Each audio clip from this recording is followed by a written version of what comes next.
Nigeria is among the 30 high TB burden countries due to limited access to TB screening and testing services. But with support from USAID, the National TB Program, the Stop TB Partnership, and aligned stakeholders, Bashir Ahmad, a local radiographer, is able to set up and run systematic rapid screenings in Nigeria's most remote areas.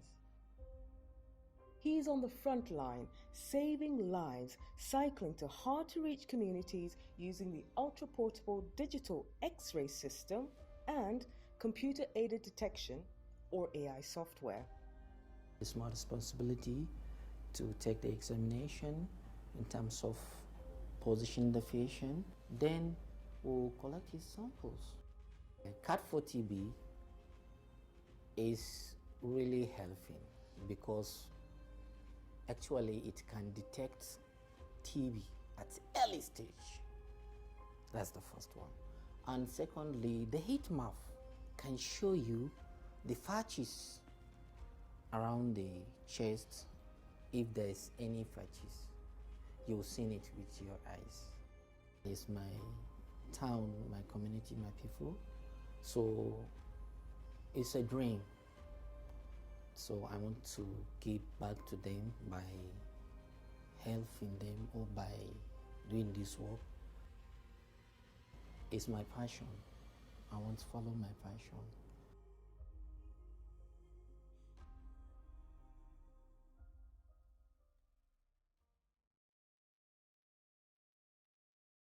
Good afternoon, everyone. Bon après-midi à tous et à toutes. Bienvenue à notre webinaire, donc renforcement du dépistage de la TB, innovation, évidence et sécurité. Donc, c'est un plaisir de vous avoir ici avec nous aujourd'hui.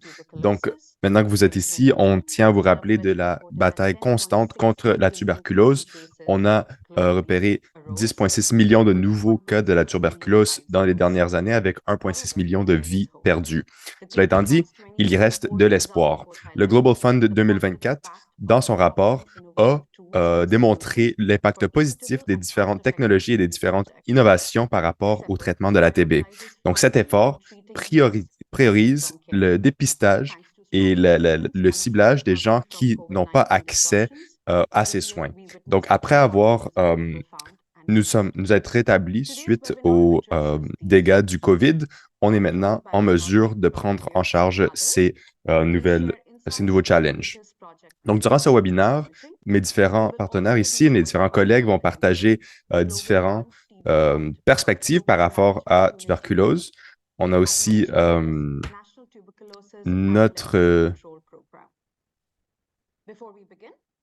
Donc, avant de commencer, prochaine diapositive, s'il vous plaît, merci. OK, super. En fait, prochaine diapo. Ah, voilà, parfait. Donc, avant qu'on s'y lance, il y a quelques petites notes. Donc, ce webinaire va être interprété simultanément, donc en arabe, français, espagnol et russe. Donc, assurez-vous que vous êtes sur le bon canal. Aussi, n'oubliez pas d'insérer vos questions dans la section Q&A pour que nos experts puissent vous répondre à la fin du webinaire. Prochaine diapo, s'il vous plaît. Super. Donc, pour lancer notre discussion aujourd'hui, ça me fait plaisir d'introduire aujourd'hui notre premier intervenant qui est Florent. Donc, c'est le Managing Director de Delft. Et donc, c'est lui qui va partager des perspectives et des découvertes par rapport à notre travail et l'impact positif qu'on a mené cette année. Donc, Florent, je vous donne la parole. Super. Donc, merci beaucoup, Katja, et merci beaucoup à tous et à toutes de vous être joints à nous aujourd'hui. Donc, je pense qu'on a environ 500 personnes qui s'étaient enregistrées de tous les différents coins du monde. Donc, c'est vraiment un plaisir d'être ici, tous et toutes, pour en apprendre davantage sur différentes innovations et aussi sur l'expérience qu'on a pu vivre au Nigeria. Donc, prochaine diapo, s'il vous plaît. Donc, j'ai l'occasion de partir, de lancer ce webinaire avec les différents projets qu'on a entamés avec différents partenaires autour du monde. Et je vais parler un peu de les différentes choses sur lesquelles on a travaillé et ce qu'on a découvert avec les rayons X et les diagnostics assistés par ordinateur. Donc, on en a déjà parlé par le passé, mais juste pour vous redonner un survol un peu, c'est que l'histoire de notre organisation a commencé au début du 20e siècle, où on était déjà impliqué dans le dépistage de la tuberculose en Hollande. Et la méthode à cette époque-là, donc de dépistage, de triage et aussi de diagnostic, c'était de travailler avec les rayons X. Et donc, comme vous pouvez le voir ici, vous pouvez même voir Outer Delft sur le bord de la clinique, donc c'était le vieux nom, et donc d'aller voir des gens et de faire les dépistages avec des rayons X analogues. Et évidemment, il y a différentes personnes qui allaient lire, donc comme vous voyez en haut à droite, les résultats pour voir s'il y avait des abnormalités qui pourraient s'aligner avec les causes de la TB. Et donc, lorsqu'on a commencé à expérimenter avec cela en Hollande et en d'autres parties de l'Europe, il y a des choses qui ont commencé à changer au niveau de la technologie. Donc, il y avait différents outils, évidemment, comme les diagnostics assistés par ordinateur n'étaient pas disponibles à cette époque-là, mais il y avait différentes fonctionnalités de les rayons X qui n'étaient pas disponibles à cette époque-là. Et il y a beaucoup de raisons pour ça. C'est que d'abord, il n'y avait pas beaucoup de capacités au niveau de l'interprétation des résultats et du dépistage des abnormalités au niveau de la TB. Mais bien sûr, aujourd'hui, donc, si on saute plusieurs années dans le futur, il y a plein d'outils qui nous ont permis, plein de technologies qui ont facilité et qui ont fait en mesure que le dépistage, le triage de ces résultats est plus facile, dont l'intelligence artificielle. Alors, il y a des outils maintenant disponibles à travers le monde, comme vous pouvez voir ici en bas à gauche, donc des espèces de sacs à dos où on peut vraiment prendre des images, donc faire l'imagerie de les rayons X un peu partout pour toutes sortes de gens, et donc non seulement pour la TB, mais aussi pour toutes sortes d'autres causes et conditions. Et donc, il y a plein d'autres cliniques mobiles, donc de points d'intervention, et on est en mesure d'utiliser vraiment l'intelligence artificielle pour être en mesure de vraiment cibler les cas de TB. Et c'est quelque chose qui nous a beaucoup aidé, qui a énormément évolué depuis le parrainage du WHL en 2021. Et donc, même si le CAD, donc le Computer Aided Diagnosis, c'est quelque chose qui a commencé, ça fait très, très longtemps. Je pense que c'est quelque chose qui, après le parrainage du WHO, a beaucoup évolué. Prochaine diapo. Alors oui, voilà, je voulais faire un petit survol avec vous tous des différentes politiques qui viennent nourrir ces différents programmes. Donc, on voit ici que le Global Fund a vraiment mis à jour ces différentes politiques au niveau de l'utilisation des rayons X pour au niveau pulmonaire, au niveau du torse et aussi le software, donc les plateformes de CAD. Donc, je pense que ça, c'est important. Aussi, on a augmenté l'échelle à laquelle ces différents programmes ont été déployés, donc au niveau national et même plus. On a aussi différentes technologies de dépistage, donc que ce soit au niveau mobile, que ce soit au niveau stationnaire, qui aident à atteindre un plus grand audience. Et aussi, ça aide à vraiment mettre à jour les différents centres de dépistage, donc avec ou sans CAD, pour pouvoir offrir vraiment ces services-là au plus de communautés possible. Et pour préciser, le WHO vraiment recommande l'utilisation de toutes ces technologies. Donc, par exemple, les rayons X au niveau du torse et le CAD pour vraiment dépister le TB dans toutes ces manifestations. Et bien sûr, il y a eu énormément de dons de fonds qui ont été reçus suite à la pandémie, qui ont été en mesure de subvenir aux besoins de ces différents projets, notamment au niveau des projets mobiles. Et on a aussi vu du côté du USAID, il y a vraiment une ambition de augmenter l'accès aux nouvelles technologies, dont les technologies digitales avec l'intelligence artificielle. Aussi, avec le WHO depuis 2021, dans les derniers protocoles, on a démontré que les rayons X et le CAD peuvent être utilisés pour le dépistage de la tuberculose et aussi pour le VIH entre les adolescents et les adultes, puisqu'ils ont réalisé que ce dépistage était souvent limité à cause du manque de professionnels de la santé. Et c'est quelque chose donc que j'ai mentionné beaucoup, mais maintenant, avec les nouveaux programmes de CAD qui utilisent l'intelligence artificielle, on est en mesure d'avoir un accompagnement, une assistance à ce niveau-là qui permet d'avoir accès et de pouvoir aider un plus gros pourcentage de la population. Voilà. Et donc, je pense que grâce à tout cela, une autre des choses qu'on a pu voir, c'est que au niveau planétaire, donc au niveau global, on a pu voir des impacts plus importants. Donc ici, on voit par exemple au Ghana, l'Ouzbékistan, le Bangladesh et la Syrie. Donc, ils reçoivent beaucoup plus de soins avec ces différents programmes. Donc, que ce soit au niveau de l'intelligence artificielle, des nouveaux programmes ou des systèmes de rayons X portables, je pense que c'est quelque chose qui, dans toutes ses formes, est en train de se déployer, de se dédoubler, de se multiplier à travers le monde. Et le fait que ce soit présenté ici à la télé fait vraiment justice à ce qui se passe. Et donc, ce qu'on voit finalement, un niveau cumulatif, c'est que ça a énormément aidé avec l'adaptation, l'intégration de ces solutions à travers le monde. Donc, on a été en mesure de déployer ces différentes solutions dans plus de 85 pays autour du monde. Donc, Global Fund a une liste des différents endroits où c'est un peu plus difficile d'opérer. Donc, je pense que dans la dernière liste, il y en a 29.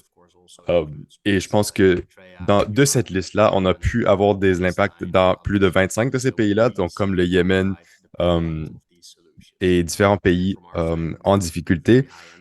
Et de notre côté, on essaie toujours de vraiment placer de l'emphase sur ces communautés-là avec nos différents partenaires. Et on a beaucoup de différents partenaires locaux, nationaux qui viennent nous aider. Ça, c'est très important pour nous.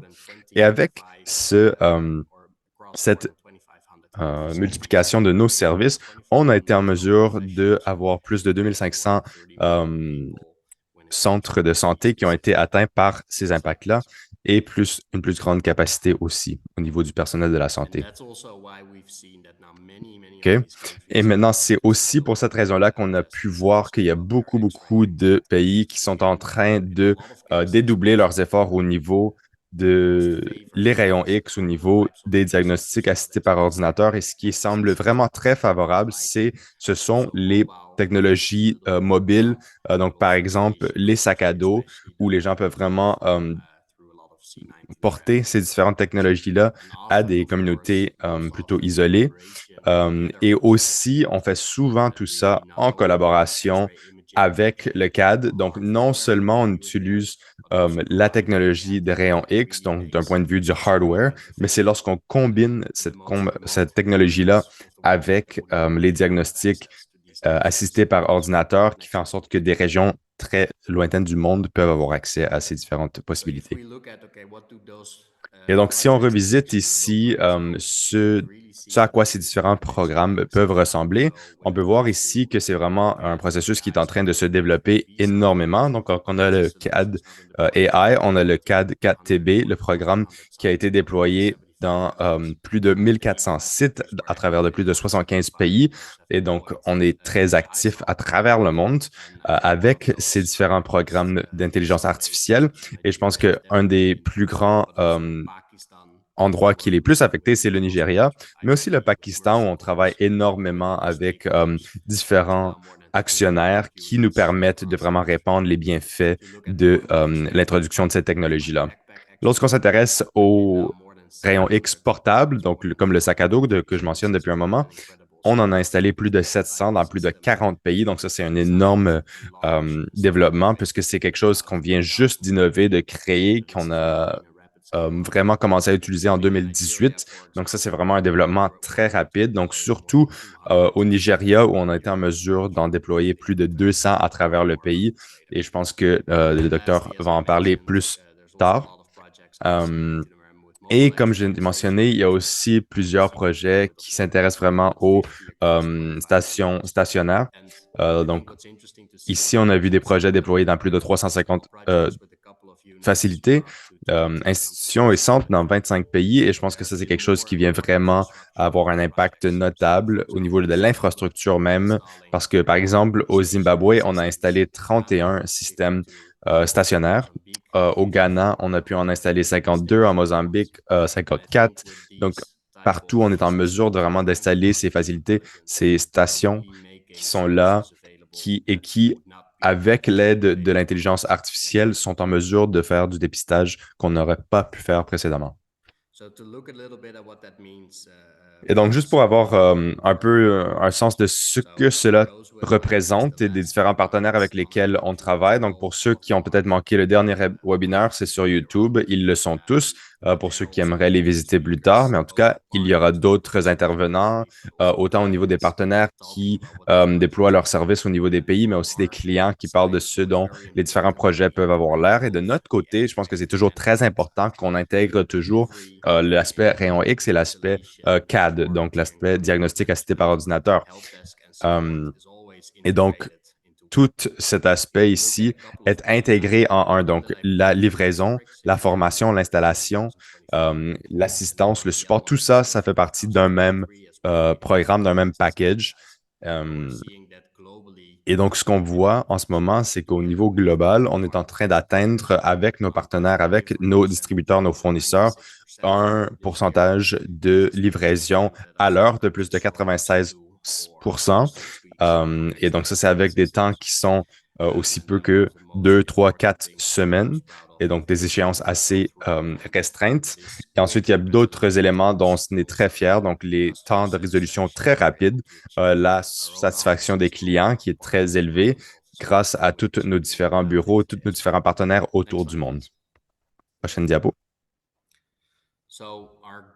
Alors, notre objectif avec nos partenaires, c'est vraiment d'atteindre un programme de diagnostic de la TB du début jusqu'à la fin.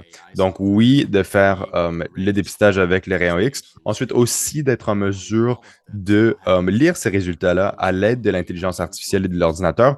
Ensuite, d'avoir les résultats qui sont téléchargés dans un profil du patient et qui donnent des données qu'on peut exporter pour qu'on puisse vraiment avoir accès à tout ça de manière assez facile pour que les gens puissent se faire dépister n'importe où dans le monde.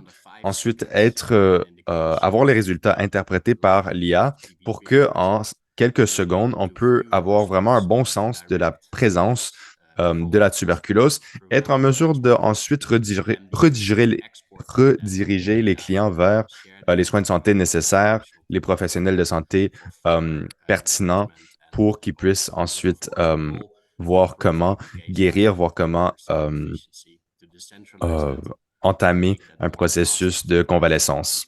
Et donc, tout ça, c'est dans l'idée d'être plus économique pour les différentes personnes affectées et d'avoir vraiment un sentiment de communauté, de connexion.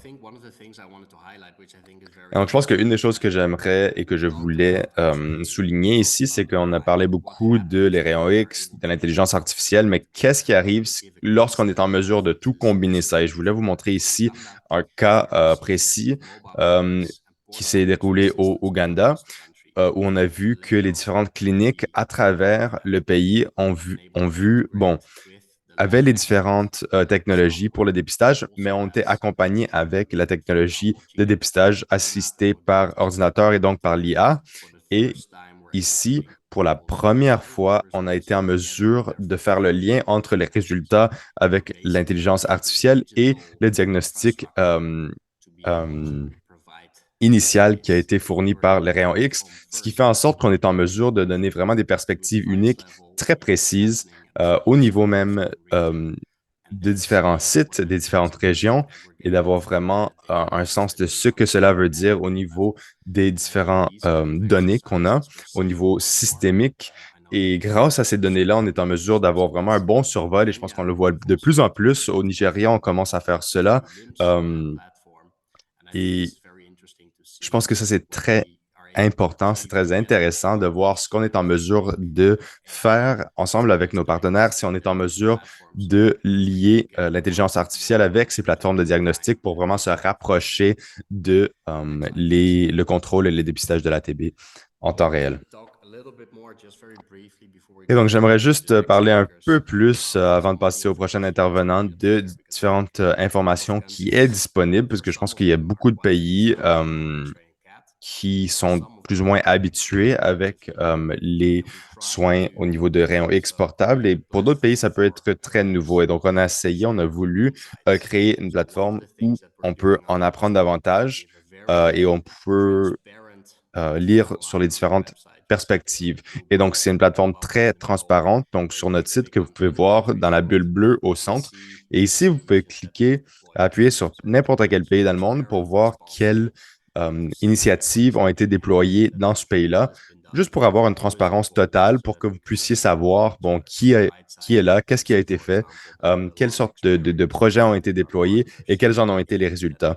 Comme ça, vous pourrez voir, par exemple, notre expérience avec nos partenaires au Nigeria. Donc, plusieurs de ces partenaires sont ici sur l'appel avec nous aujourd'hui. On peut aussi parler des différents progrès qu'on a pu faire avec les cliniques WOW, qui ont maintenant des rayons X portables et aussi de la technologie par ordinateur. Et ensuite, je pense qu'une des choses, un des aspects les plus importants, c'est qu'on doit et on devrait en apprendre davantage sur ce que les autres sont en train d'apprendre. Et donc, on fait ces webinaires cartonnaires. Ça fait environ 3 ans qu'on les fait. Ils sont tous disponibles en ligne, donc sur notre chaîne YouTube.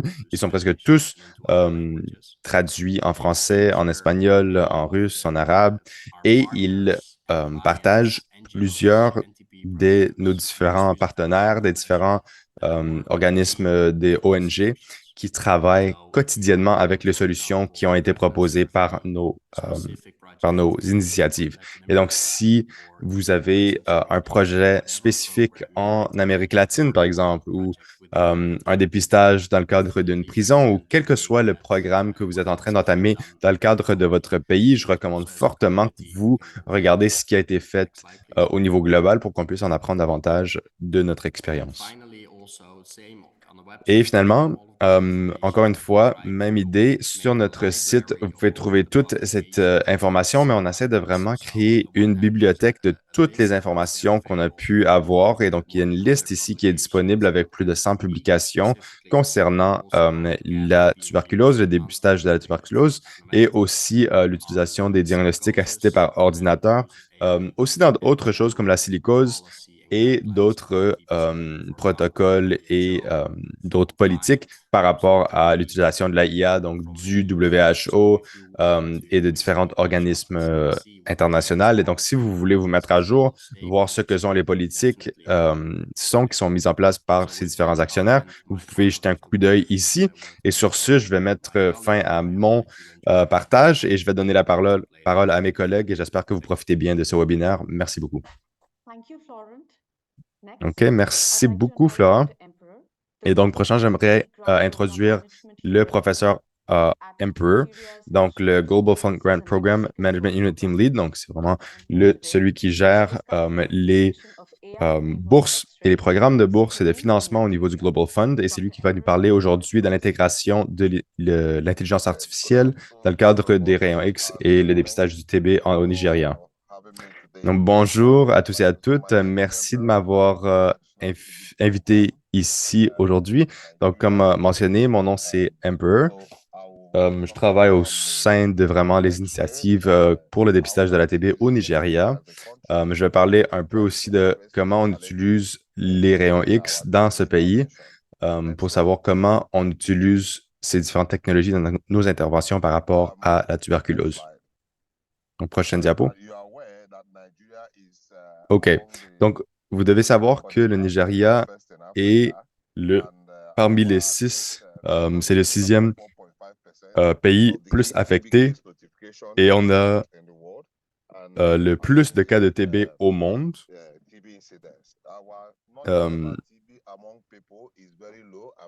Et malgré cela, les gens en connaissent très peu sur la tuberculose, ce qui montre que même parmi les professionnels des soins de la santé, les gens qui sont conscients de ce qu'est la tuberculose et de comment intervenir par rapport à la tuberculose est très bas. Et donc, malgré tout cela, il y a eu des améliorations parce que le traitement a été augmenté à 74% en 2023. Et donc, c'est un assez bon résultat en tant que pays. Et on a aussi vu que notre taux de mortalité a pu subir un déclin, ce qui est parfait. Mais il y a aussi un coût catastrophique qui était de 71% par rapport aux pertes. Donc, on soupçonne qu'au Nigeria, il y a environ 219 sur chaque 100 000 personnes vont avoir la TB. Et donc, ça, c'est basé sur notre population en ce moment. Donc, on peut estimer qu'il y a environ 499 000 Nigériens qui auraient la tuberculose aujourd'hui. Prochaine diapo. Et donc, depuis 2019, le programme national de TB et les différents actionnaires, les différents responsables du financement des bourses ont pu initier différents financements, différents programmes de financement pour déployer vraiment des programmes qui viennent cibler ces cas de TB. Et ça, le résultat de tout ça a été une augmentation dramatique du nombre de cas de tuberculose dépistés. Et donc, aujourd'hui, 2023, dans le dernier compte de cette année-là, on a compté 371 019 cas de tuberculose au Nigeria. Et donc, le pays a été en train de vraiment performer idéalement au niveau du dépistage. Cela étant dit, au niveau de la performance du pays, on peut aussi voir que le pays est encore pas un endroit idéal, puisqu'on peut voir ici qu'il y a encore un écart, en fait, entre le montant de cas estimé et le montant de cas dépisté. Cela étant dit, on peut voir que cet écart diminue avec le temps. Cela étant dit, la question demeure, est-ce qu'on est en train de réduire ce vieil écart ou est-ce que c'est vraiment qu'on n'est pas en train de comprendre, en fait, de conceptualiser la différence entre cet écart qui était présent dans les années précédentes et celui qui est là aujourd'hui. Et donc, on essaie de comprendre ce que devrait être l'estimation idéale aujourd'hui au Nigeria. Parce que si ici, on regarde ça basé sur les données qu'on avait à l'époque, il semble qu'on est en train de se diriger vers un lieu très favorable, positif, mais dans les dernières 10-15 années, on n'est pas sûr de la fiabilité de nos estimations des cas de dépistage et donc on aimerait plus s'intéresser à cette question-là dans les années qui viennent. Donc, prochaine diapo. Une autre chose qu'on a remarqué au Nigeria, c'est un autre énorme écart lorsqu'on s'intéresse à le montant de personnes qui ont été diagnostiquées avec une condition au niveau des bactéries, quelle qu'elle soit. Et donc, on peut voir ici qu'il y a beaucoup de cas qui n'ont pas été diagnostiqués dans une clinique, mais plutôt. Donc, même si on est en train d'augmenter le dépistage, nos cas qui ont été diagnostiqués dans une clinique demeurent très minimes. Et donc, vous voyez qu'en 2023, ça a été environ de 18%, qui demeure un programme assez important qui doit être adressé en tant que pays. Prochaine diapo. Donc, au niveau de la tuberculose chez les enfants, on sait très bien que c'est difficile de dépister les cas de TB chez les enfants. Je peux vous dire que oui, ça s'améliore, on est en mesure de le faire, mais dans les dernières années, on a vu que ça affecte moins que 10% de la population. Je peux vous dire que c'est avec l'innovation des rayons X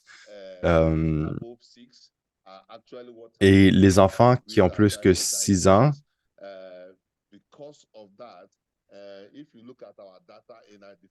Si vous regardez, par exemple, nos données, vous allez vous rendre compte que les enfants qui sont moins que 5 ans vont pas souvent avoir des diagnostics. On va pas souvent les voir. On va plutôt voir ceux qui ont plus que 6 ans et ce sera plutôt les enfants qui ont accès à des rayons X.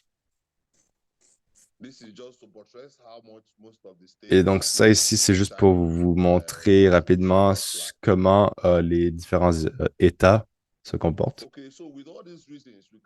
OK. Et donc, avec tous ces différents raisonnements, on peut se demander pourquoi est-ce qu'on veut investir dans les rayons X, puisque il y a peu de trouvailles au niveau de la population générale parmi les enfants. Et donc, comment est-ce qu'on peut vraiment s'aligner aux cibles de 20%, 30% de l'Organisation internationale sur le TB? Et la seule manière qu'on puisse atteindre ces chiffres-là, c'est vraiment d'introduire plus de rayons X, puisque ce à quoi on s'intéresse en tant que pays, et pourquoi derrière la nécessité du rayon X, c'est que nos cas sont encore assez bas. On est en train, oui, de réduire l'écart, mais on doit en faire plus.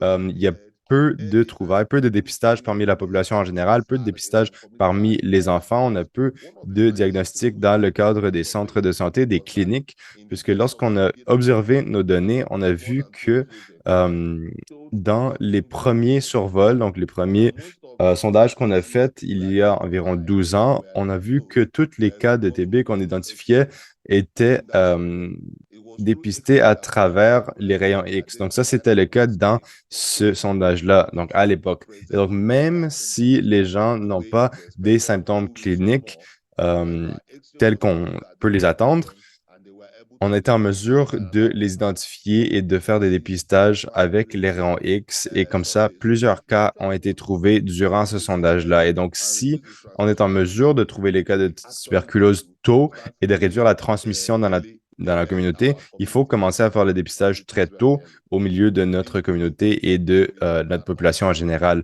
Et aussi, on peut augmenter la qualité des dépistages, du processus de dépistage, puisqu'on doit élaborer un système qui peut nous aider à identifier ces cas de tuberculose qui sont latents dans notre communauté.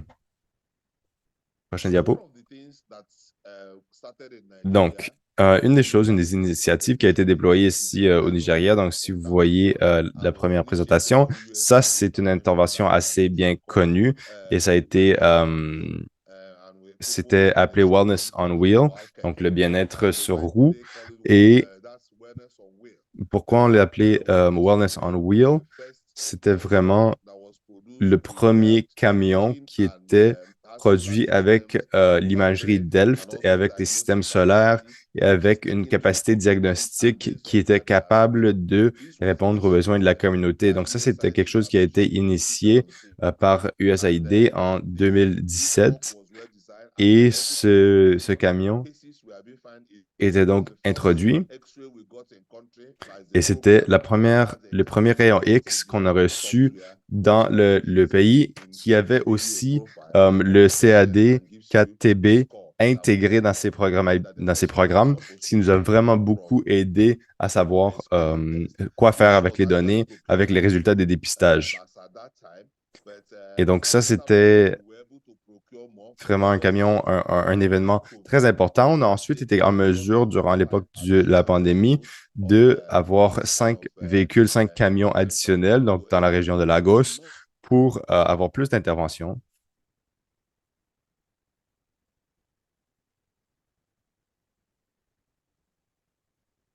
There seems to be some issue with the internet. Just give Dr. Emperor a minute. He's going to continue in a bit. Thank you. Hello, can you hear me? Bonjour, est-ce que vous m'entendez? Oui, bonjour, docteur Emperor. On peut vous entendre? Allez-y. OK, parfait. Alors, comme je disais, l'initiative Wellness on Wheel était l'intervention initiale où tout simplement on avait la technologie Delft, donc les rayons X, et on avait aussi différentes technologies intégrées dans le véhicule en soi qui permettaient le dépistage. Prochaine diapo.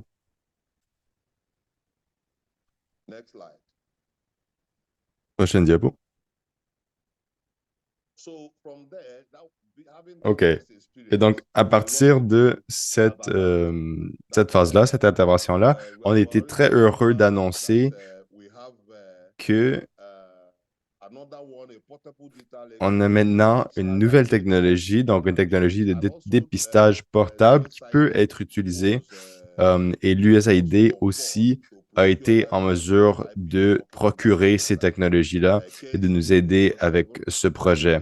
Et donc, on a été en mesure, donc le KNCV s'en est procuré 7, le IHVN s'en est procuré 3. Et donc, avec les différentes innovations que cela a présentées, avec les différents résultats que ces différentes technologies ont présentés, donc, on a pu avoir En fait, dans nos plans, on aimerait en avoir plus. Ça fait partie de nos objectifs en ce moment. Et ici, comme vous le voyez, en ce moment, il y a 73 rayons X digitaux avec l'IA dans le pays. Donc, ça, c'est vraiment incroyable puisque grâce à cela, le taux de dépistage a énormément augmenté, surtout au niveau des communautés locales. OK, prochaine diapo. OK, donc ici, j'aimerais juste vous montrer au niveau des diagnostics initiales, ici en 2021, voici vraiment les différents chiffres qu'on a pu avoir. Mais pour vous montrer un peu ces différents chiffres-là, ça vous montre en tout cas le montant de cas qui ont été identifiés à ce niveau-là. Et grâce à ça, à cause de ça, il y a beaucoup d'innovations qui étaient toujours en train de se déplacer, de se déployer. Et un autre, c'était la transformation du Wellness on Wheel, donc bien-être sur roue, qui a été traduit à Wellness on Keke, donc bien-être sur Keke, qui est cette espèce de moto tricycle qui peut se déplacer donc à plus petite échelle. Et donc, plusieurs personnes nous ont demandé pourquoi on a voulu déployer cette innovation-là. Et c'était vraiment l'optique ici. La motivation, c'était qu'il y avait des régions du pays, de l'arrière-pays, j'ose dire, où c'était très difficile pour le camion d'avoir accès. Mais le kéké est en mesure, en fait, de naviguer ce terrain-là pour ensuite d'offrir ses services de santé aux communautés dans ces régions plus difficiles d'accès. Et donc, voilà, ça a été pu être financé par l'USAID et ça a été très positif. Et donc, il y a d'autres innovations, évidemment, auxquelles on s'intéresse en tant que pays. On essaie toujours de trouver des manières plus rapides de dépister la tuberculose et de trouver des manières d'effectuer ces diagnostics-là. Et donc, des cas où on a trouvé des impacts positifs au niveau de nos innovations, c'était des cas où, en fait, tous nos partenaires ont pu se mettre ensemble et créer, par exemple, des XMAP qui peut lire au niveau du pays tous les différents rayons X qui sont négatifs, qui sont positifs. Donc, de vraiment rassembler toutes ces données-là à travers le pays. Et donc, ça a fait en sorte que, à travers l'XMAP, on a un résultat immédiat. En moins de 4 heures, on a un sens de comment on doit traiter le patient. Il va être sous traitement sous très peu de temps, si c'est le cas, s'il doit avoir un traitement à ce niveau-là. Prochaine diapo.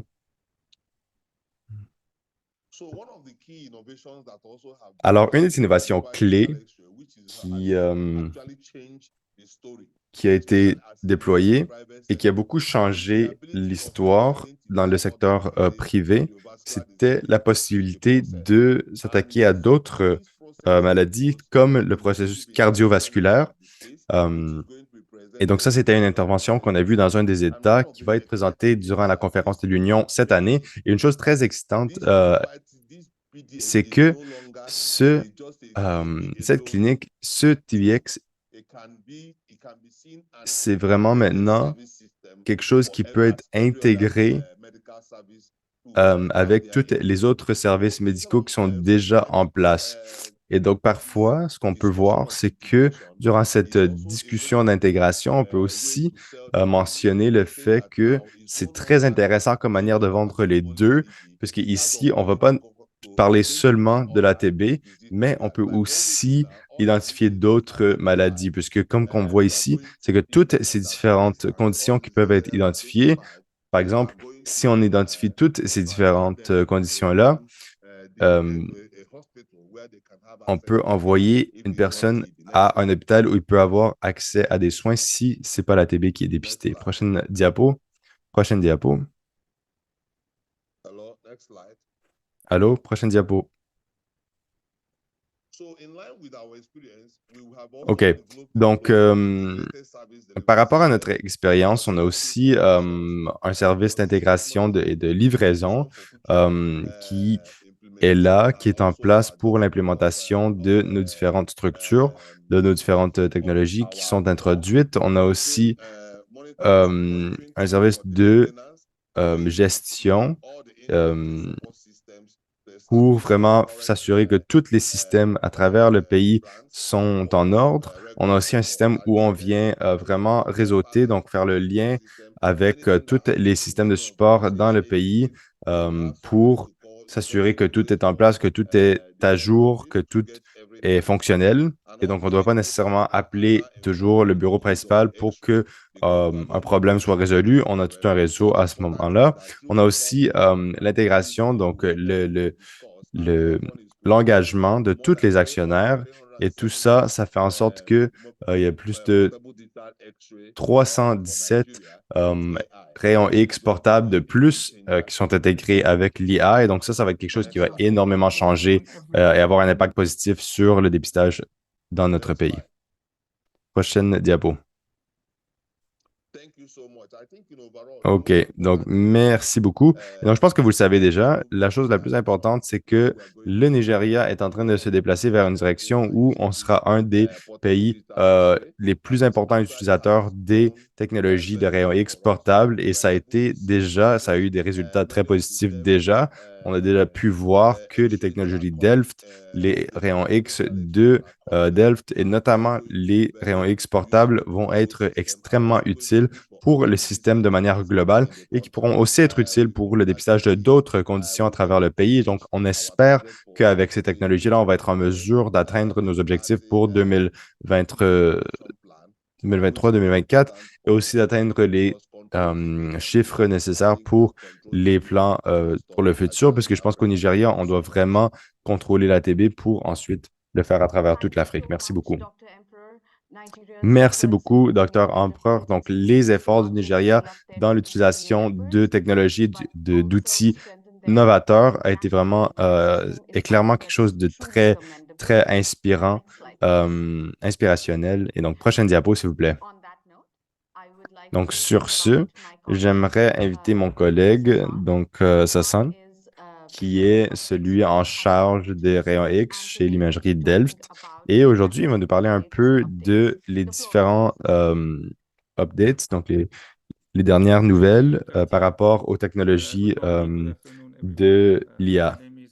Donc, bonjour, merci. Moi, c'est Sassia Siabadi et ça me fait plaisir d'être ici avec vous. Votre micro est éteint, Sassan. Pouvez-vous l'allumer? Est-ce que vous m'entendez? Oui, on vous entend. OK, donc comme je vous ai dit, moi c'est Sassan Sabiabadi et je suis très heureux d'être ici avec vous pour vous présenter les différentes nouveautés au niveau de la technologie CAD 4TB. Et donc, je sais que Florent en a déjà un peu parlé, donc par rapport à l'histoire de CAD 4TB, mais en tout cas, j'aimerais en parler un peu. Donc, juste élaborer au niveau de l'historique, de les années, donc du développement de cette technologie. Alors, la première recherche, la recherche initiale a été entamée en 1996 et c'était en 2007 que le projet prototype a été vraiment lancé. Et quelques années plus tard, donc en 2011, les premières implémentations ont eu lieu en Afrique du Sud et au Zambia.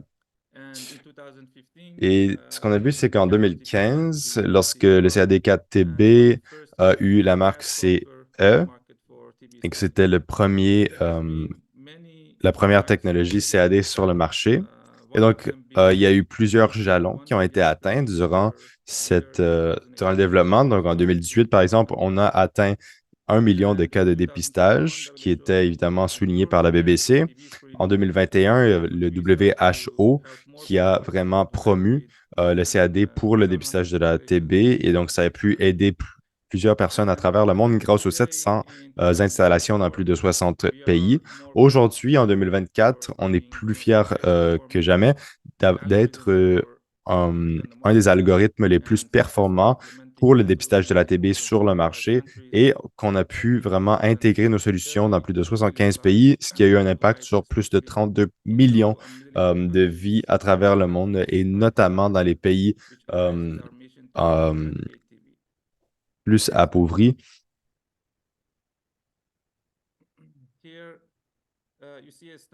Et donc ici, on voit un exemple classique de ce que cette technologie peut nous présenter. Et donc, on a une image d'icône. On peut aussi avoir des images JPEG ou PNG. Et il y a un score d'abnormalité qui est entre 0 et 100 qui va essentiellement indiquer la possibilité, la probabilité d'un cas de TB. Donc, notre solution est disponible donc offline ou à travers le cloud, donc en ligne. Et peu importe, les résultats sont disponibles à l'utilisateur en plus ou moins 5 secondes. Et donc, cette technologie qui est disponible dans le marché, c'est la version 7 qui a la marque CE pour les âges 4 et plus.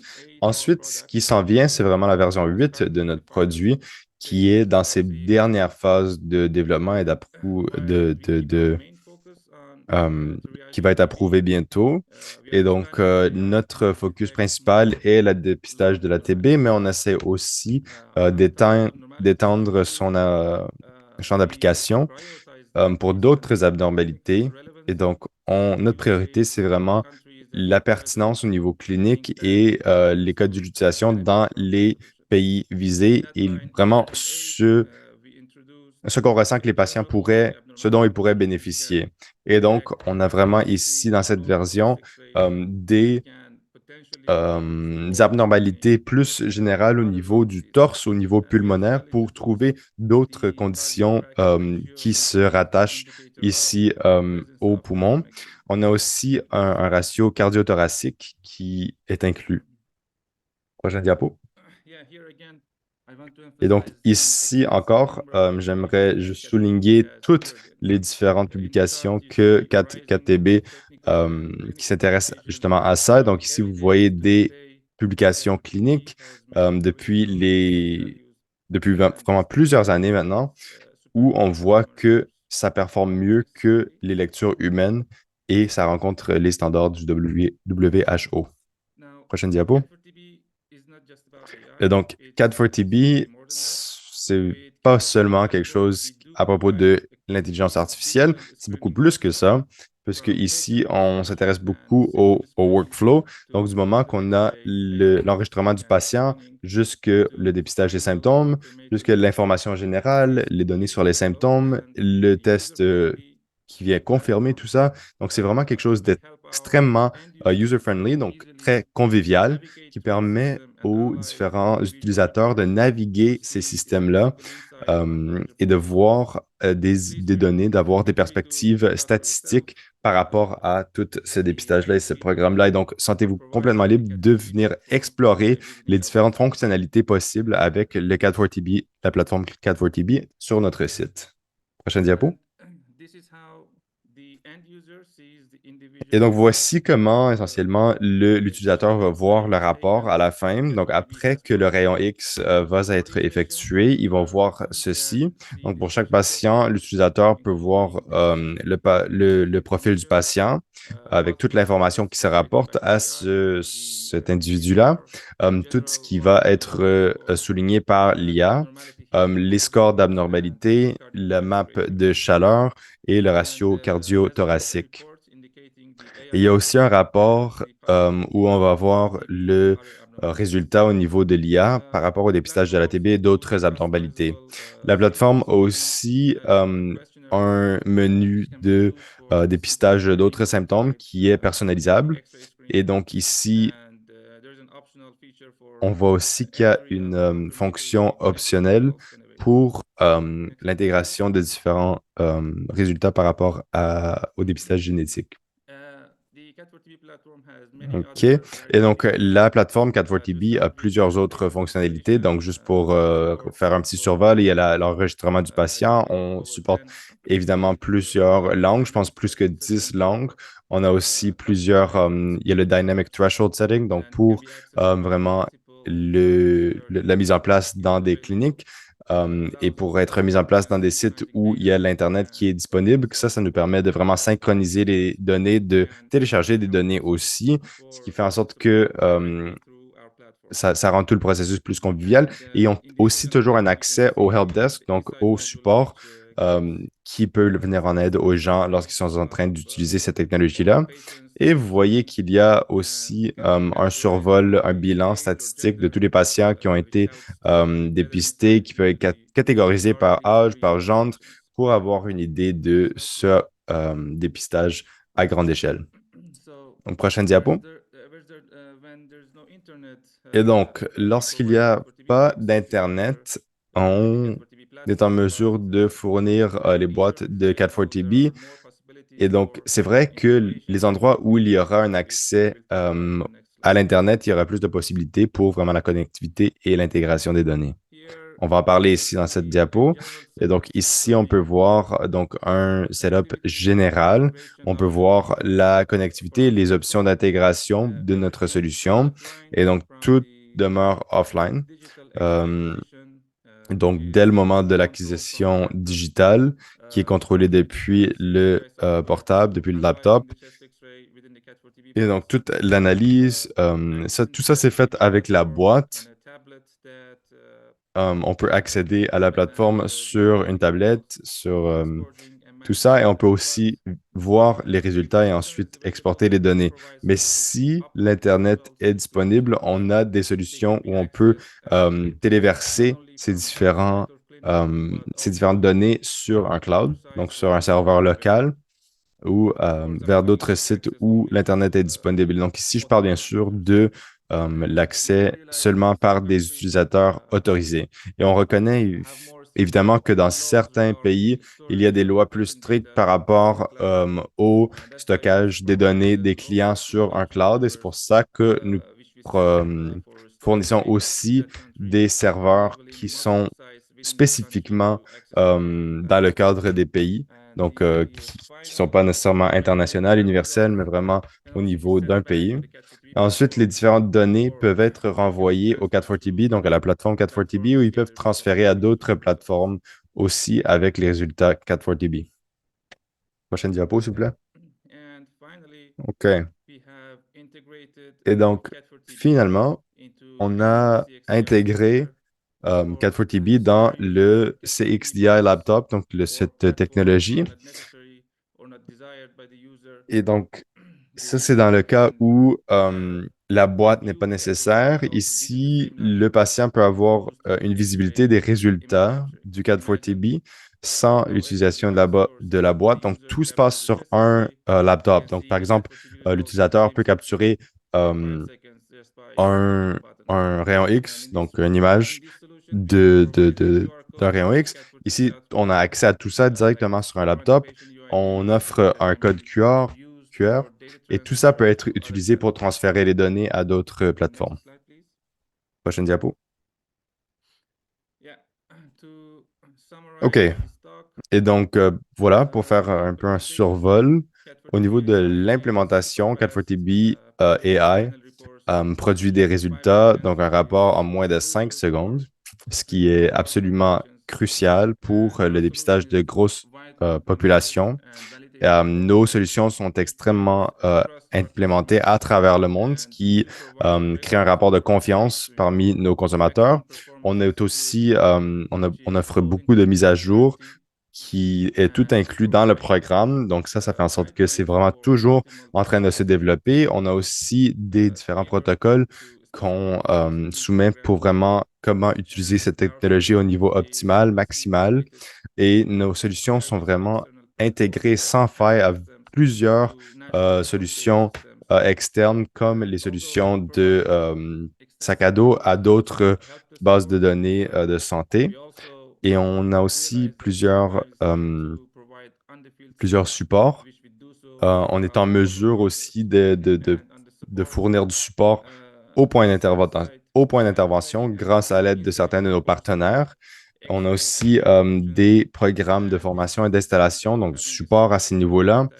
Et on a aussi un point de contact, donc un point d'intervention pour la gestion des projets et pour l'installation et pour le planning des installations et plus tard éventuellement pour toute la gestion des contrats et de la gestion de tout ça. Donc ça, c'était ma dernière diapo. Je vous remercie de votre attention. Super. Alors, merci, Dr. Sassan. C'était vraiment très intéressant de voir comment, lorsque l'intégration est faite, lorsque c'est intégré pleinement, en tout cas, c'est très fascinant. Donc, prochaine diapo, s'il vous plaît. Donc, sur ce, j'aimerais introduire mon collègue, donc M. Akram Al-Hafez. Donc, Akram est notre Operations Manager et aujourd'hui, il va parler non seulement donc du Portable Delft Light, mais aussi de la sécurité au niveau de la radiation sur le terrain. Donc, Akram, la parole est à vous. Super. Donc, merci beaucoup. Bon après-midi à tous et à toutes. Moi, c'est Akram. Je vais vous parler aujourd'hui du Delft Light Portable X-Ray, donc le rayon X portable, et quelques informations par rapport à la durabilité, la sécurité et tous ces aspects. Donc, prochaine diapo, s'il vous plaît. Prochaine encore. OK. Et donc, l'introduction, donc Delft Light est un système portable qui a été conçu pour être possible de déployer plus ou moins n'importe où, donc soit dans une salle ou sous une tente. Ça a été déployé dans plus de 40 pays autour du monde, notamment en Afrique, en Asie, en Amérique du Nord, du Sud, en Europe. Et ça a été conçu depuis 2021 avec un catalogue et des mises à jour. Et donc, tout ça et ces récentes mises à jour nous donnent beaucoup d'espoir pour les collaborations qu'on pourra entamer ces prochaines années. Prochaine diapo, s'il vous plaît. Et donc, Delft Light est un système extrêmement portable qui peut être transporté par moto, par bateau ou par voiture. Et maintenant, à cause de la nouvelle configuration et la charge et comment le poids est balancé, ça peut même être porté par une personne. Et donc, ça a été vraiment conçu pour être le plus facile à utiliser, le plus convivial, tout en fournissant le meilleur résultat. Et donc, l'établissement de tout ce système prend moins de 10 minutes. L'utilisation du système, donc vraiment, l'utilisation, ça prend moins de... C'est très facile, en fait. Delft Light a aussi été développé pour être utilisé dans des environnements plus difficiles, donc dans des communautés éloignées, rurales. Ça peut opérer dans n'importe quelle température, donc entre 10 et 35 degrés avec des pourcentages d'humidité de 15 à 18%, ce qui fait en sorte que c'est très approprié pour les dépistages de l'ATB. Et aussi, le système de rayon X est très durable, donc il y a un panneau solaire intégré et donc on charge toutes les batteries avec la batterie, donc avec l'énergie solaire, au cas où il n'y aurait pas d'accès à l'électricité. Prochaine diapo, s'il vous plaît. Et donc, pour parler des principales caractéristiques de Delft Light, donc c'est un produit qui a la certification CE, donc ce qui veut dire qu'elle est alignée avec les standards européens de santé. Donc, l'aspect principal, donc le rayon X en soi, a un poids d'environ 29,5 kg. Et donc, avec le sac et tout ça, ça fait moins que 30 kg. Et donc, pour s'assurer qu'on peut faire autant de dépistage possible par jour avec la nouvelle configuration, on est en train de doubler le montant, en fait, la charge des batteries. Et donc, avec la vieille configuration, les utilisateurs pouvaient faire environ ou même un peu plus que 200 images par jour, mais avec la nouvelle configuration, ils peuvent faire 400 ou plus que 400 imageries chaque jour, bien sûr, quand les batteries sont pleinement chargées. Et donc, bien sûr, bien que ce soit un système de dépistage de conditions au niveau du torse, à cause de plusieurs différents facteurs et à cause de le, le, le, le tripode qui est assez flexible, il peut aussi être utilisé pour d'autres questions autres que la tuberculose qui a déjà été mentionnée, puisque c'est important d'utiliser les rayons X qui sont déjà là et donc pour d'autres conditions. Et donc, le Delphi peut aussi avoir cette fonction. Et ça, c'est facilité par vraiment le tripode qui est en mesure d'être ajusté. Donc, Delphlight est complètement compatible avec les solutions de l'IA, avec CAD4TB, bien sûr, et tel que mentionné par Sassan, lorsque les deux solutions sont fournies ensemble, CAD4TB peut être intégré complètement à la Delphlight, donc à la station de travail Delphlight, pour donner une seule solution à une organisation, ce qui fait en sorte que ça fait que c'est plus facile d'intégrer toutes ces données-là, d'implémenter ces données-là et de les interpréter. Et finalement, il y a aussi une intégration du UPS et du AVS, donc un stabilisateur du voltage automatique et un stock d'électricité ininterruptible. Prochaine diapo, s'il vous plaît. OK. Et donc, si on parle de la portabilité, avec cette nouvelle configuration, on aimerait s'assurer que lorsqu'on en a besoin, c'est possible pour une personne de être en mesure d'adosser ce système de la manière la plus confortable possible. Donc ici, le système complet, donc avec le tripode, avec les câbles et avec la technologie du rayon X, ça fait 3 sacs en tout. Donc déjà, il y a le backpack, donc le sac à dos où il y a la génératrice et le rayon X. Ensuite, à gauche, il y a le sac de détection et la station de travail. Ensuite, il y a le bras, donc les autres éléments. Donc, au niveau de la sécurité, donc avec Delphlight, on veut s'assurer que le système en soi et bien sûr les utilisateurs aussi sont en sécurité. Et donc, en ce qui concerne la sécurité, on sait que dans certains pays, il n'y a pas d'électricité stable. Donc ça pourrait être en mesure de endommager le système. C'est pour ça qu'on a intégré les panneaux solaires pour s'assurer que le système en soi et les batteries sont protégés et en sécurité. En ce qui concerne la sécurité de l'utilisateur, on a des tabliers ici que vous pouvez voir. Aussi au niveau du cou, on a aussi un dosimètre qui est là pour mesurer la radiation à laquelle les utilisateurs sont exposés, ainsi que des autocollants ou des petites pancartes qui indiquent le risque de radiation. Prochaine diapo. Donc, une autre chose que j'aimerais aborder, c'est les capacités, donc le développement de nos capacités. Donc, on aimerait savoir, en fait, on est très sûr que on doit continuer à développer les compétences et les ressources par rapport à cette technologie pour que les communautés puissent s'en servir pour ensuite faire voir croître l'utilisation de cette technologie. Et donc, on a développé à ce fin, 2 plateformes d'apprentissage en ligne. Et donc, ici, vous pouvez voir la première plateforme de e-learning, et donc qui est spécialisée sur le Delphlight et les solutions CAD4TB. Et donc, c'est une solution en ligne et ça va être téléchargé sur la tablette, donc sur le portable qu'on fournit avec le CAD4TB. Et donc, ça, c'est une plateforme qui est très conviviale, qui a tout plein d'articles, qui présentent tout plein de choses, qui nous informent et nous éduquent par rapport à l'utilisation de ces technologies-là. Et donc, à la fin de ce cours-ci, et pour vraiment améliorer l'utilisation, l'utilisateur va recevoir une certification lorsqu'il aura complété le cours. Donc, prochaine diapo. Et donc, une autre forme d'apprentissage en ligne qu'on fournit, c'est le cours sur les rayons X par rapport au torse. Et donc, il y a environ 30 ou je pense 30-40 heures de contenu. Et donc, il y a des images, du contenu, des vidéos qui viennent vraiment assister les utilisateurs pour vraiment mieux comprendre comment interpréter les résultats, comment utiliser cette technologie, comment comprendre aussi les résultats qui vont être obtenus. C'est quelque chose qui est disponible en différentes langues, donc en français, en espagnol, en arabe, en russe et ainsi de suite. Et ici aussi, il y a un certificat qui va être fourni aux utilisateurs lorsque le cours est complété. Donc, prochaine diapo.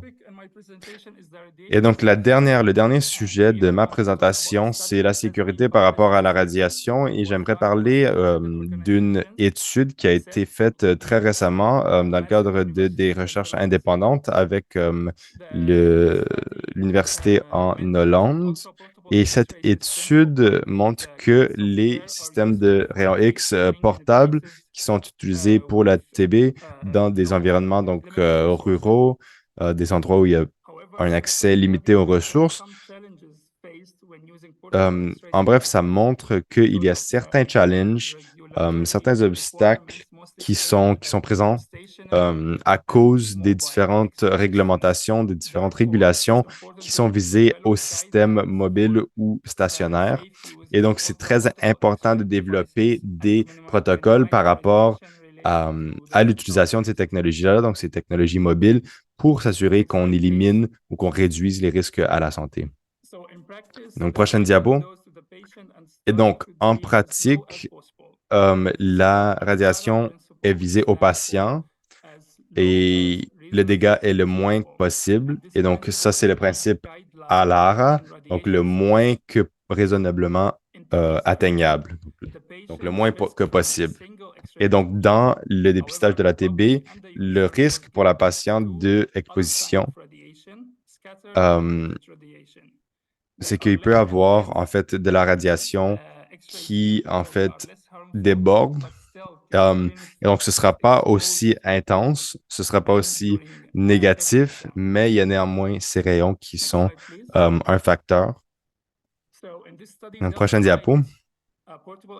Et donc, dans cette étude, Delphlite, donc cette technologie a été analysée, étudiée au niveau de la sécurité, de la sûreté, et on a découvert que la radiation ayant débordé était environ 1 ou 2 mètres derrière le tube du rayon X, et l'exposition annuelle de ces scénarios était à 50, 100 et 200 examens par jour. Et donc, il y avait des doses qui ont été ajustées. Donc, les chiffres ont été ajustés pour prendre en compte l'utilisation de vêtements protectifs, ce qui montrait que c'était juste un taux de 0,25% au niveau du débordement. Et donc, ici, à droite, on peut voir le graphique qui montre les résultats de cette étude. Donc, à une distance de 1 mètre derrière le tube de rayon X et ensuite à 2 mètres derrière le tube.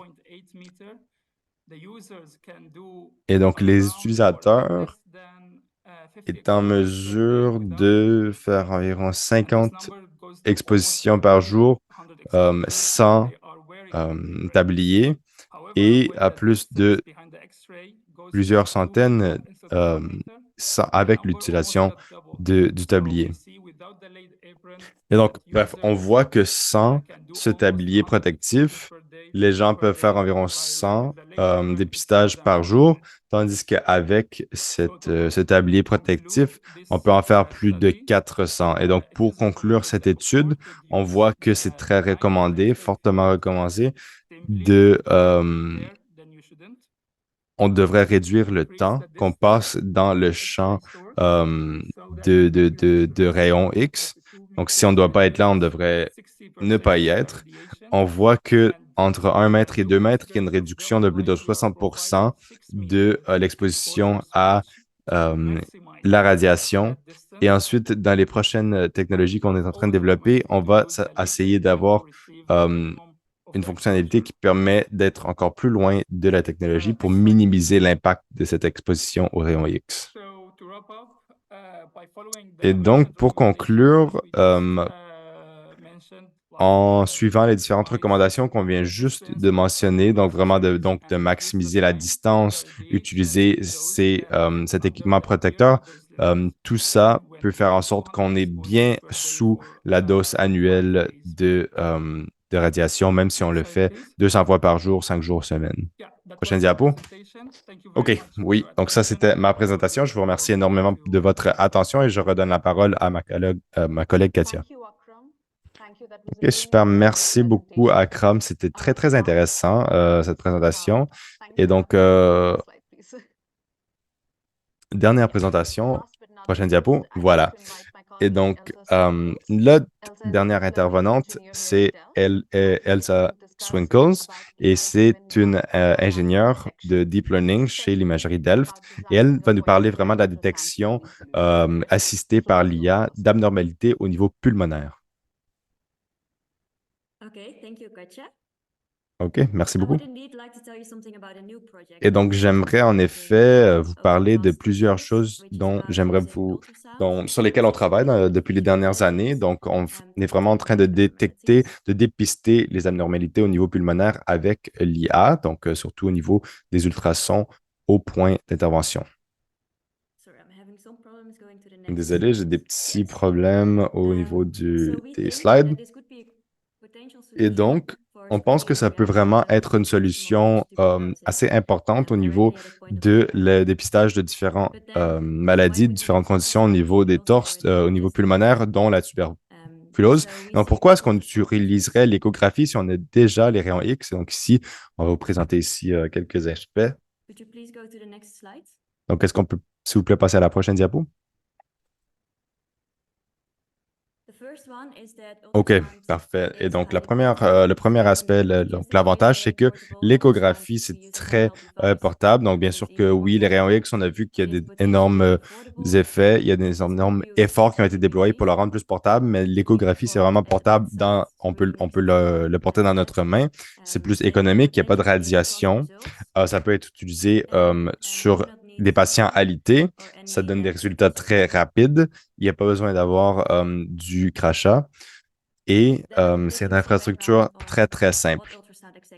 Et donc maintenant, je vais juste vous donner une petite idée de ce qu'est l'échographie. Donc les ultrasons, donc ce sont des ondes à très haute fréquence. Et donc,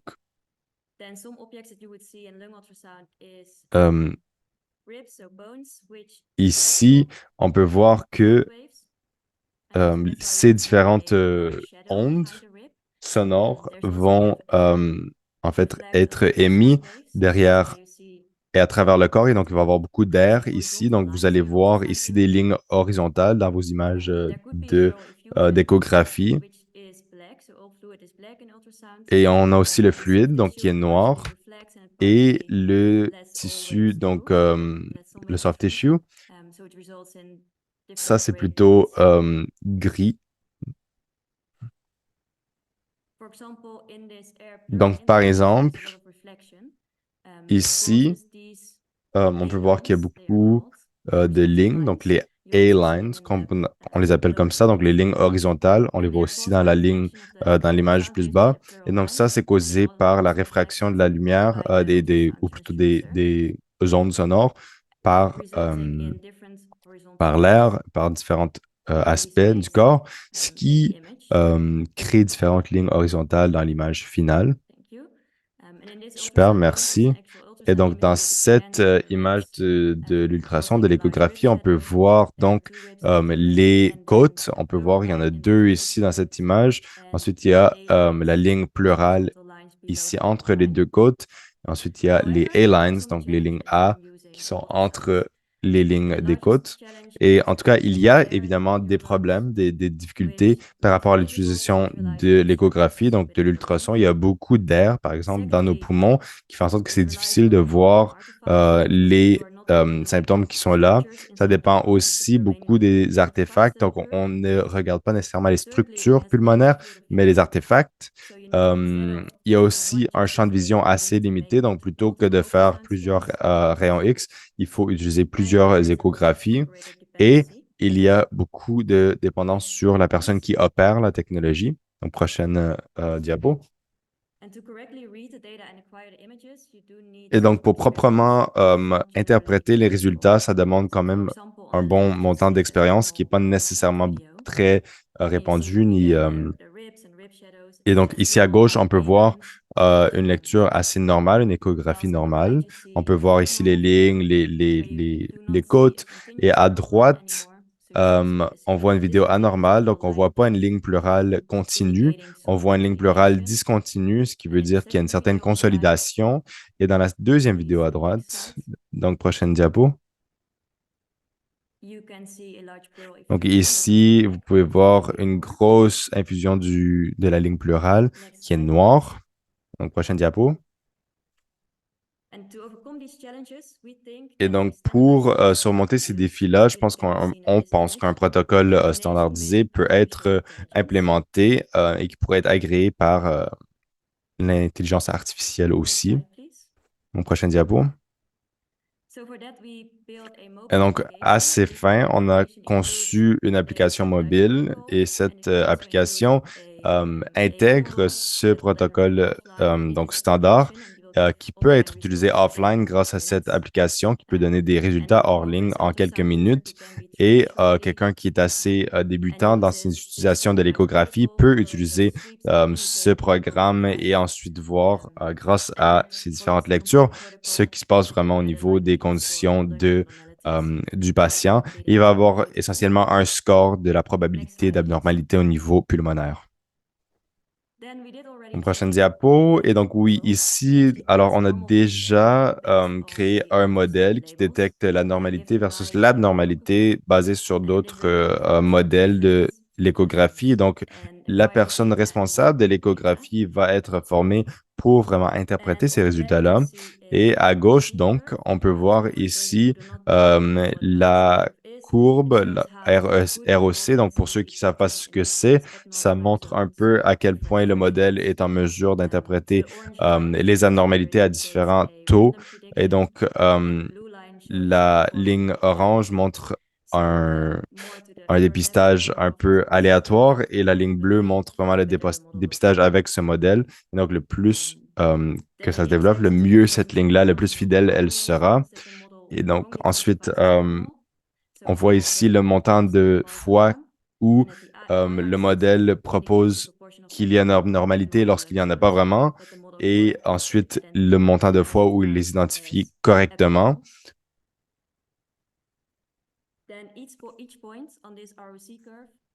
Et donc, vous voyez qu'à chaque point sur cette courbe ROC, ça correspond à une certaine valeur charnière. Et donc ici, j'ai fait une matrice, donc on peut voir à la droite. Et donc, pour toutes les zones normales ou anormales par rapport au dépistage des conditions pulmonaires, on a vu que 74% des conditions anormales étaient dépistées avec succès. Et donc, ce qui a été montré comme étant plus pertinent au niveau clinique, c'était le taux de probabilité par personne. Et donc, ici, j'ai montré vraiment les résultats dans la prochaine diapositive. Et donc, j'ai essentiellement interprété les résultats où, en fait, si une zone était normale, j'ai interprété les résultats de l'abnormalité. Et donc, il devrait avoir au moins une zone normale. Et donc, ici, on peut voir la courbe ROC qui montre plus ou moins la même performance. Et maintenant, on peut voir que dans les cas anormaux, encore une fois, si la personne en charge de l'échographie, s'il avait trouvé en fait une section normale chez la personne, ben, dans 97% de ces cas-là, le modèle a été en mesure de voir où ou quelle zone était anormale. Donc, j'espère que vous avez aimé cette présentation. Et voilà, je redonne la parole à Katja. Super, alors merci beaucoup Katja et merci à toutes les intervenants de vos présentations. C'était très fascinant puisque je me suis déjà aperçu qu'il y a plusieurs questions dans la foire aux questions. Et à ce... sur ce, je vais les envoyer rediriger à Florent qui pourra être en mesure de y répondre. OK, alors je ne sais pas si je vais être en mesure de répondre à toutes les questions, mais je vais m'y lancer. Je vais tenter de répondre à autant de questions que je peux, mais notez que même si on n'est pas en mesure de les répondre euh, en direct, on va être en mesure de vous donner un une réponse dans les dossiers qui seront envoyés après après le meeting. Et donc, il y avait une question qui était vraiment directement ciblée à Dr. Emperor, donc s'il a encore du temps, et donc il demande s'il a vu des challenges au niveau de l'intégration de ces technologies. Oui. Alors, on a eu cette expérience dans quelques États, mais pas dans tous les États, mais une des stratégies qui a été implémentée était de s'assurer que on est en mesure toujours d'avoir un programme de qualité, donc un processus de s'assurer que la qualité est assurée. Et donc ça fait en sorte que plusieurs différents radiologues font partie de ce processus-là et on regarde les taux de concurrence et basé sur ce taux de concurrence, on pourra vraiment identifier en fait les niveaux de diagnostic et ça, c'est vraiment dans les États où il y a une énorme intégration de ces technologies-là dans les communautés locales, dans les communautés rurales. Et lorsque ces différentes communautés-là voient ces différents taux, en fait, ils envoient directement les données et les patients aux radiographes et eux, ils vont faire des diagnostics basés là-dessus. Et donc, ceux avec des chiffres plus bas et ceux avec les chiffres plus hauts vont les deux être présents. Et donc, dans ces cas-là, on pourra voir que c'est comme les diagnostics du Clinco 40-45 qui pouvaient vraiment être en mesure de faire le diagnostic de 15-20%. Mais il y a effectivement des États où on a beaucoup de données, où on doit vraiment s'assurer. En fait, on va voir que les données de ces États-là ne correspondent pas nécessairement ou sont pas très fidèles au diagnostic ou aux chiffres général, puisqu'ils diagnostiquent plutôt des enfants. Parce que dans certains États, les opérations vont s'intéresser plutôt aux enfants et d'autres s'intéressent plutôt aux populations plus vieilles. Donc ici, on voit qu'il y a effectivement des différences. Merci. OK, super. Merci, docteur Empereur, à ce niveau-là. Est-ce que je pouvais aussi poser une autre question parce qu'il y a une autre question de Edna et de Charles au niveau de l'algorithme, au niveau de l'utilisation de CAT. Donc, quel est le score charnière que vous utilisez au Nigeria? Je dirais que au Nigeria, dans la plupart de... En fait, ça varie beaucoup. Ça va varier, donc, dépendamment du programme, donc entre 1 et 2. Donc, très récemment, on a mis en place un système pour unifier le CAT à travers le pays pour s'assurer que ce déploiement qui est là à travers tout le pays, on est en train de rédiger en fait un document. Je peux pas vraiment articuler exactement ce qui est dans le document puisque ça doit être parrainé en fait par le ministère de la Santé avant qu'on puisse vraiment l'externiser et en parler. Mais on est en train de établir des protocoles basés sur tous les rapports de toutes les entités qui sont en train d'utiliser ces technologies depuis les dernières années.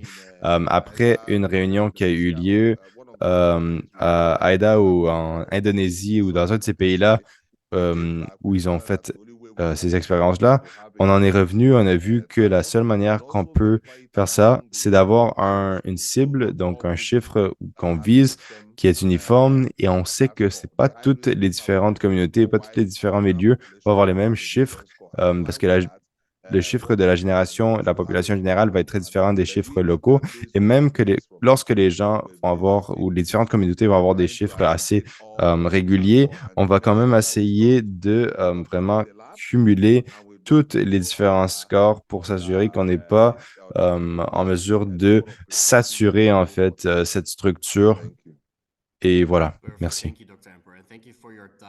OK, merci beaucoup. Merci de votre temps.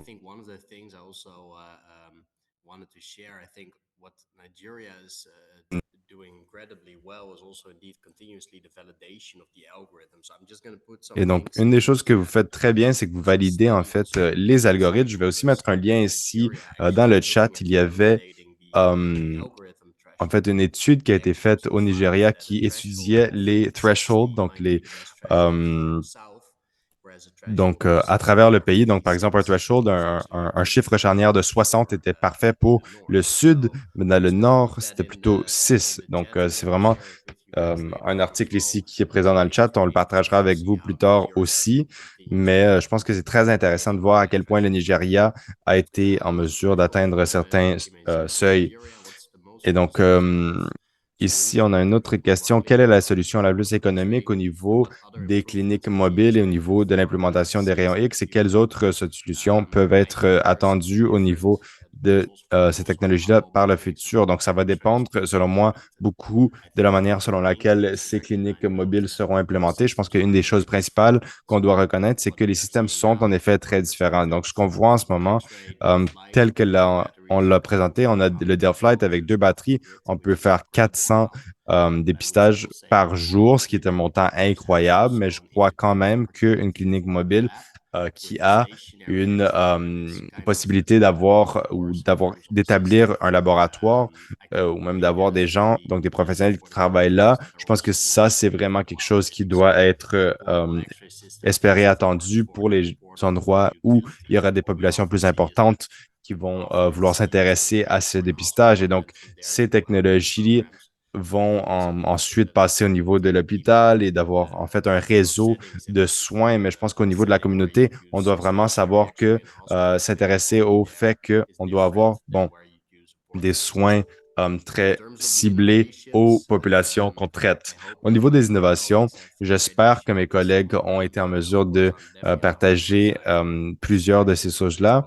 Moi, je suis plutôt au niveau du côté des technologies concrètes, donc moins des différents programmes ou logiciels, mais je suis aussi très confiant que, en fait, l'utilisation de ces différentes technologies dans différentes langues, donc en tagalog, en vietnamien et ainsi de suite, je suis sûr que ça va bénéficier à beaucoup de pays. Une autre chose que j'aimerais aussi partager, basée sur la question de de Tibézi, c'est le guide qui a été établi par rapport à comment utiliser les cliniques mobiles de manière optimale. Je pense que c'est un document qui vaut la peine d'être feuilleté. Et je sais qu'il y a des questions qui ont été posées par Larry Biga, euh, donc comment en fait utiliser les CAD.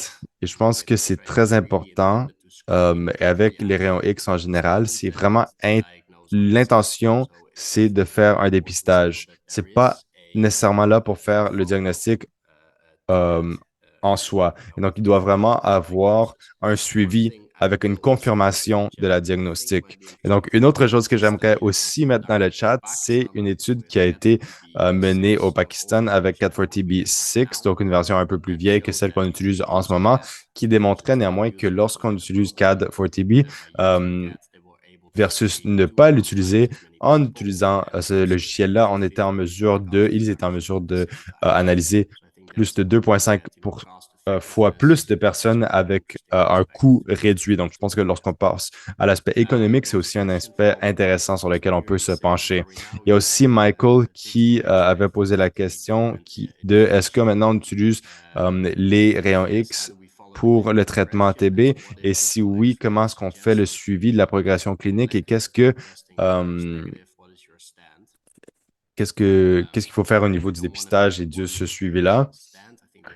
Et donc, je ne veux pas nécessairement vraiment prendre un angle pour répondre à cette question-là. Je pense que ça, c'est plutôt les ministères de la Santé pertinents qui vont pouvoir répondre à ça. Mais une chose que j'aimerais partager, je ne sais pas si que tout le monde a vu ceci, mais c'est une publication qui a été faite par rapport au CAT.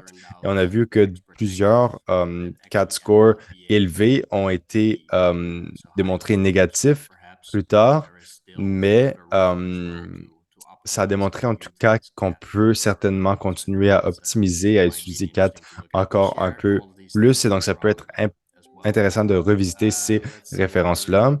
Et donc, voilà, on est déjà en train de... On est déjà... Le temps est déjà fini, mais on peut peut-être regarder à peut-être une ou deux questions de plus. Donc, quel est le poids du système. Donc, ça, c'est 29,5 kilos qui a été répondu. Ensuite, il y avait une question de Dr. Anna. Donc, est-ce qu'on peut remplacer le WOK? Donc, ça, c'est quelque chose qui a été conçu effectivement de notre côté, donc Delft, avec des partenaires au Nigeria et qui a été produit finalement de manière locale au Nigeria, basé sur cette élaboration-là. Donc, je ne sais pas si on sera en mesure de partager plus d'informations par rapport à ça plus tard. Il y avait d'autres questions aussi. Je pense que quand même, on est arrivé à la fin de notre webinaire, mais on va vraiment s'efforcer de répondre à toutes et toutes vos questions. Et donc, c'était vraiment un plaisir de vous avoir ici avec nous. En effet, tous ces webinaires sont offerts dans toutes ces différentes langues. Intéressez-vous vraiment, penchez-vous sur les ressources qui sont partagées, qui sont là, qui sont disponibles, parce que je pense qu'en tant que communauté, on peut en apprendre énormément sur les expériences des uns et des autres. Et donc, plutôt que de toujours essayer de réinventer la roue. Donc, j'aimerais beaucoup remercier Dr. Emperor d'avoir partagé ses expériences et les succès qu'on a vus au Nigeria. J'aimerais remercier tous les gens qui se sont joints à notre webinaire. J'ai écrit dans le chat plusieurs pays qui sont présents, donc une liste assez incroyable de gens qui sont ici à travers différents fuseaux horaires. Et j'aimerais vous souhaiter une superbe journée et j'espère vous voir, voir plusieurs parmi vous à la réunion à Bali en novembre. Donc, nous, on y sera sans doute avec Delph et donc on a très hâte d'en discuter davantage avec vous. Et donc, pour l'instant, j'espère que tout le monde a une superbe journée. Je vous souhaite une superbe journée et on se reverra à Bali. Au revoir.